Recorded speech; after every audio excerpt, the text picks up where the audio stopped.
नमस्कार। Uttar Pradesh police constable भर्ती की तैयारी करने वालों के लिए एक बहुत बड़ा सवाल हवा में है। 2026 में सेफ स्कोर क्या होगा? सालों के आंकड़ों के आधार पर इसका जवाब देने की कोशिश करता है।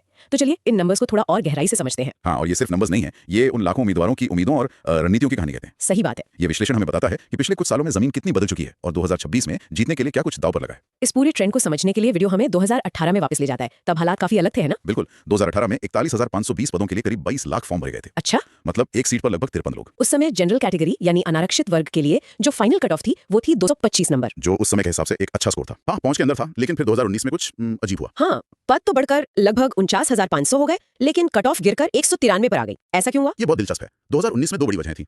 पहली, फॉर्म घटकर 19 लाख रह गए, ओह, तो एक सीट पर मुकाबला सिर्फ 39 उम्मीदवारों का रह गया। और दूसरी वजह जो ज्यादा महत्वपूर्ण थी वो ये कि पेपर का लेवल काफी मुश्किल था। अच्छा, तो जब पेपर कठिन होता है तो कट ऑफ अपने आप नीचे आ जाती है। बिल्कुल। ठीक है, तो 2019 एक अपवाद था, लेकिन फिर 2024 ने तो सारे रिकॉर्ड ही तोड़ दिए। हाँ, 2024 में तो खेल ही बदल गया। 60,000 पदों के लिए 48 लाख से ज्यादा फॉर्म। यहाँ एक सीट पर करीब 79 उम्मीदवार थे। और यहाँ एक जरूरी बात समझने वाली है। 2024 में जो 225 की कट ऑफ की बात हो रही है, वो फाइनल सिलेक्शन के लिए नहीं थी। अच्छा, वो सिर्फ अगले दौर मतलब डॉक्यूमेंट वेरिफिकेशन के लिए थी। फाइनल मेरिट तो इससे भी कहीं ऊपर गई होगी। तो मतलब कंपटीशन का लेवल 2018 से भी कहीं ज्यादा हो चुका था। बहुत ज्यादा। अब इन सब आंकड़ों को मिलाकर 2026 के लिए क्या तस्वीर बनती है? मैंने सुना है कि अनुमान चौंकाने वाले हैं। चौंकाने वाले कहना शायद कम होगा। इस बार पद घटकर करीब 32,679 रह गए। पद भी कम हो गए। हाँ, लेकिन फॉर्म भरने वालों की संख्या 45 से 50 लाख के बीच रहने का अनुमान है। 50 लाख। इसका सीधा मतलब है कि हर एक सीट के लिए 140 से 150 उम्मीदवारों के बीच जंग होगी। ये अब तक का सबसे बड़ा आंकड़ा है। 150 उम्मीदवार एक सीट के लिए, ये तो यकीन नहीं होता। तो क्या सिर्फ उम्मीदवारों की संख्या बढ़ने से ही कट ऑफ इतनी ऊपर चली जाएगी? नहीं, सिर्फ यही एक कारण नहीं है। वीडियो में कई और फैक्टर्स बताए गए हैं, जैसे इस बार नेगेटिव मार्किंग नहीं होने की चर्चा है। हाँ, ये मैंने भी सुना है। अगर ऐसा हुआ तो तुक्केबाजी से भी स्कोर बढ़ेगा। दूसरा, 2024 में जो लाखों उम्मीदवार कुछ नंबरों से चूक गए, वो अब दुगनी तैयारी के साथ बैठे। बिल्कुल, वे कोई कसर नहीं छोड़ेंगे। अच्छा, यहाँ पर एक और एंगल है, कई सोचने वाला है। आप यूपी दरोगा की तैयारी करने वाले उम्मीदवारों की बात कर रही हैं। हाँ, बिल्कुल, अब मुकाबला सिर्फ उन लोगों से नहीं है जो सिर्फ कांस्टेबल बनना चाहते हैं। बल्कि उन लोगों से भी है जो ऊंची पद की तैयारी कर रहे हैं। हाँ, और वो इसे एक बैकअप ऑप्शन की तरह देख रहे हैं। उनका तैयारी का स्तर पहले से ही बहुत ऊंचा होता है।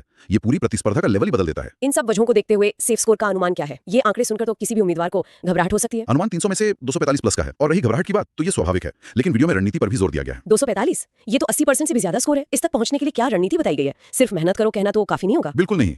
रणनीति को दो हिस्सों में बांटा गया है। जो रिपीटर्स हैं, यानी जो पहले परीक्षा दे चुके हैं, उन्हें अब कोर्स खत्म करने पर नहीं बल्कि ज्यादा से ज्यादा मॉक टेस्ट देने और उनके विश्लेषण पर ध्यान देना है। विश्लेषण पर? हाँ, मतलब सिर्फ स्कोर देखना नहीं है। वीडियो में इस बात पर जोर है कि उम्मीदवार हर गलत जवाब का विश्लेषण करें। क्या वो सवाल कॉन्सेप्ट की कमी से गलत हुआ या समय के दबाव में? यही असली तैयारी है। और जो उम्मीदवार पहली बार तैयारी कर रहे हैं उनके लिए सलाह है कि वे हवा में तीर न चलाएं। सबसे पहले किसी अनुभवी शिक्षक के मार्गदर्शन में एक व्यवस्थित तरीके से अपना पूरा कोर्स खत्म करें। सही बात है। उनकी लड़ाई सिर्फ दूसरों से नहीं बल्कि समय और सिलेबस दोनों से है।